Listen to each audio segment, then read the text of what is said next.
सभी को मेरा नमस्कार। जय माता रानी की। तो दोस्तों, आज मैं आपके लिए इस वीडियो में सूरज भगवान की कहानी लेकर आई हूँ। दोस्तों, एक समय की बात है। एक गांव में एक माँ और बेटी रहती थी। माँ गाय चराने जाती। बैसाख का महीना आया, सूरज रोठा का रविवार आया। माँ ने बेटी से कहा, बेटी आज तेरे व मेरे लिए 2 रोट बना ले। मैं गाय चरा कर आती हूँ, फिर तू और मैं दोनों पूजा करेंगे। बेटी ने माँ के नियमित 1 रोट तैयार किया। इतने में सूरज भगवान जोगी का वेश धारण कर आए और बोले, माई भिक्षा दो। बेटी ने कहा, मेरा रोट अभी सीखा नहीं। तो जोगी महाराज ने कहा, मैं जाता हूँ। बेटी ने सोचा, जा तक खाली हाथ नहीं जाना चाहिए, और उसने माँ के रोट में से किनार खांडी करके जोगी को थोड़ा सा रोट दे दिया। माँ गाय चरा कर आई। बेटी से बोली, मेरा रोट कहाँ है? खंडित रोट देखकर माँ बावली हो गई। वो घी रोटा दे, रोटा मायली करो दे कहती नगरी में घूमने लगी। बेटी डर के मारे पीपल के झाड़ पर बैठ गई। 3-4 दिन निकले। बेटी भूखी प्यासी बैठी रही। सूरज भगवान को उस पर दया आई। सूरज भगवान ने उसके लिए पानी का लोटा व चूरमा भेज दिया। एक दिन एक राजा का कंवर शिकार करके आया और उसी पीपल की ठंडी छाया में बैठा और बोला, कितना अच्छा होता कि पीने को थोड़ा पानी मिल जाता। ऐसे सुनते ही लड़की ने थोड़ा पानी पिलाया।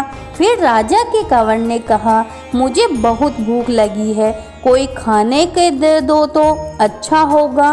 तो लड़की ने ऊपर से चूरमा डाला। कंवर की भूख प्यास मिट गई। वो विचार करने लगा कि यहाँ कोई है। यह सोचकर राजा ने अपने सिपाहियों को पीपल के पेड़ पर खोज करने भेजा। उन्होंने सब जगह देखा, उन्हें कुछ नहीं मिला। तो राजा का कंवर खुद ऊपर चढ़ा और ढूंढा तो वो लड़की मिली। राजकुंवर ने कहा, तू कौन है? तब लड़की ने अपनी कहानी सुनाई। राजा के कंवर ने कहा, मेरे साथ शादी करेगी? तो लड़की बोली, आप तो नगरी के राजा हो, मैं तो गरीब और अनाथ लड़की हूँ, मेरे कोई नहीं है। राजा जी माने नहीं। गाजे बाजे के साथ उस कन्या से पीपल के नीचे ब्याह कर घर ले गए। बहुत दिन बीते। एक दिन माँ घूमती घूमती महल के बाहर पहुँच गई और आवाज देने लगी, घी रोटो दे, घी रोटा मायली कोर दे। बेटी छत पर खड़ी देख रही थी। रानी ने सिपाहियों को भेजकर माँ को बुलाया और एक कमरे में ठहराया। कमरा बंद कर दिया। एक दिन राजा जी ने सारी चाबियाँ मांगी। रानी ने 6 कमरे की चाबियाँ दी, पर 7वें कमरे की चाबी नहीं दी। राजा ने जिद करके 7वें कमरे की चाबी लाकर 7वां कमरा खोला तो आगे सोने की शिला दिखी। राजा ने रानी से पूछा, ये क्या है? रानी ने कहा, ये मेरे पीहर की भेंट है।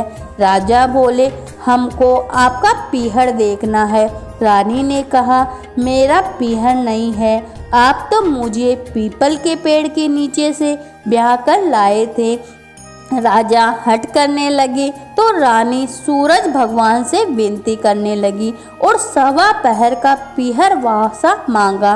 और राजा रानी पीपल के पेड़ के नीचे आए। वहाँ सारा कुटुंब था। कोई कहे मासा जी आए, कोई कहे जीजा जी आए, तो कोई कहे फूफा जी आया। राजा रानी का अच्छा सत्कार किया। राजा को परिवार देखकर बहुत आनंद हुआ। 1 पहर पूरा हुआ। रानी गहर चलने लगी। कहने लगी, राजा बोला, इतना बढ़िया ससुराल इतना जल्दी नहीं छूटेगा। अब तो रानी कुंवर की चिकोटी काटने लगी, उसे रुलाने लगी और कहा, मेरे तो कुंवर रो रहा है, आप राजा जी जल्दी चलो। राजा रानी को पीहर वालों ने खूब दिया और विदा किया। जल्दी में राजा जी अपने पैरों की मोचड़ी व घोड़ी का तांजा वहीं भूल गए।